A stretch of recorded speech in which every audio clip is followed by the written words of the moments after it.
ఆంధ్రప్రదేశ్ ముఖ్యమంత్రి నారా చంద్రబాబు నాయుడు 76వ జన్మదిన వేడుకలను కడప ఎమ్మెల్యే నివాసంలో ఘనంగా నిర్వహించారు. ఎమ్మెల్యే రెడ్డప్ప గారి మాధవిరెడ్డి ఆధ్వర్యంలో కార్యకర్తల సమక్షంలో భారీ కేక్ కట్ చేశారు. ఈ సందర్భంగా నాయకులు మాట్లాడుతూ సీఎం ఆరోగ్యంగా ఆయురారోగ్యాలతో ఉండాలని ఆకాంక్షించారు. రాష్ట్రాన్ని అభివృద్ధి దిశగా నడిపించాలని కోరారు.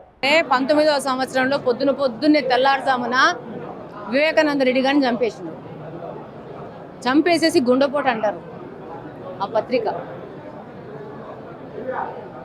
మళ్ళీ రెండో రోజు వరకు నారాసుర రక్త చరిత్ర అన్నారు ఆ పత్రిక. స్క్రోలింగ్ ఇచ్చిన వాళ్ళు వాళ్ళే, స్టోరీ బోర్డులు నడిపిన వాళ్ళు వాళ్ళే, ఫ్లాష్ న్యూస్లు ప్రకటించిన వాళ్ళు వాళ్ళే ఈ యొక్క కడప జిల్లాను, కడప నగరాన్ని, కడప నియోజకవర్గాన్ని అరాచకం పాలు చేసినారు. ఈరోజు 2 సంవత్సరాలు కావస్తుంది అధికారాన్ని కోల్పోయి అలవాటు పడ్డ ప్రాణం, నేరానికి అలవాటు పడ్డ ప్రాణాలు ఇవన్నీ. 20 సంవత్సరాల నుంచి కార్పొరేషన్ కబ్జా చేసుకొని, కడపను కబ్జా చేసుకొని నేరపూరితమైన కడపగా ప్రపంచానికి, భారతదేశానికి కడపని ఇలా పరిచయం చేశారు. వీళ్ళ ఆస్తుల తగాదాలు, డబ్బుల పంపకాల్లో హత్యలు చేయడానికి కూడా వెనకాడట్లేదు. ఆ రోజు ప్రభుత్వంలో ఉన్నప్పుడు శ్రీనివాసరెడ్డిని ఇదే ఆర్ఎస్ఆర్ స్క్వేర్ ముందు అతి కిరాతకంగా 8 గంటలకి చంపేసినారు నడిబొడ్డున. అది కూడా ఆస్తుల పంపకాల వివాదము, డబ్బుల పంపకాల వివాదమే. వీళ్ళు ఆ రోజు ఏం చేసినారు? రఫా దఫా చేసినారు. ఈ రోజు ఏం చేసినారు?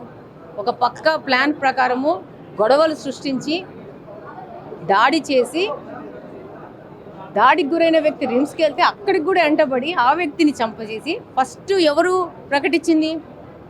ఆ రోజు నారాసుర రక్త చరిత్ర అని మాట్లాడిన ఈ ఒక పార్టీకి సంబంధించిన ప్యాంప్లెట్ పేపరే ఈరోజు మరుసటి రోజు వాళ్ళకంతా తెలుసు. ఈ స్కెచ్ అంతా ఎందుకు ఆ మనిషిని చంపినారు, ఏం చేసినారు, దాని వెనక ఉన్నవాళ్ళు ఎవరు, ఈ కార్పొరేషన్లో పెద్ద మనుషులు ఉన్నారని తెలుసు, దాని మీద పెద్ద తలకాయల సపోర్ట్ ఉందని తెలుసు, వాళ్ళ పంపకాల్లో ప్రాబ్లంలోనే చంపినారు.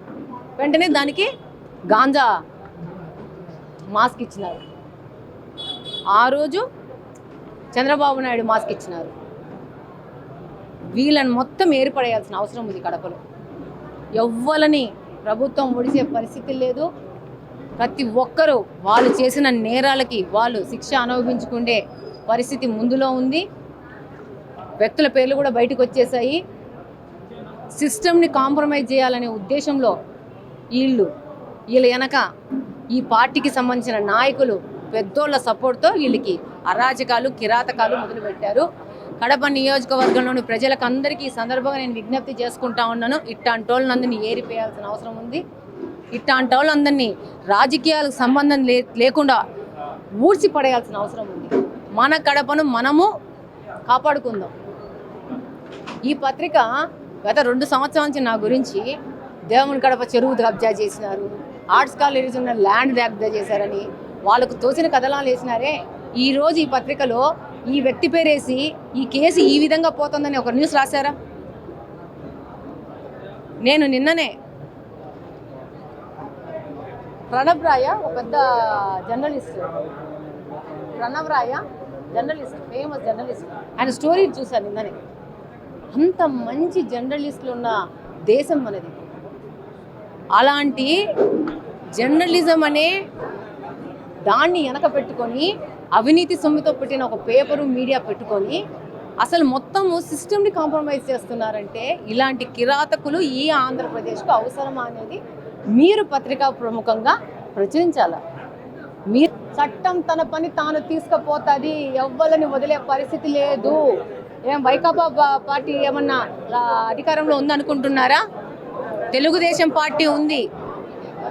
నిర్మోహమాటంగా, నిర్భయంగా నేరానికి పాడుపడిన వ్యక్తులు డెఫినెట్గా శిక్షను అనుభవిస్తారు. ఈ యొక్క విధానాన్ని కడప నుంచి మనం అందరం పాలదోరాలా. ప్రతి ఒక్క సామాన్యుడు గుండె మీద చేయబెట్టుకొని నిర్భయంగా పండుకునే పరిస్థితిని కడపలో తీసుకురావాల్సిన అవసరం ఉంది.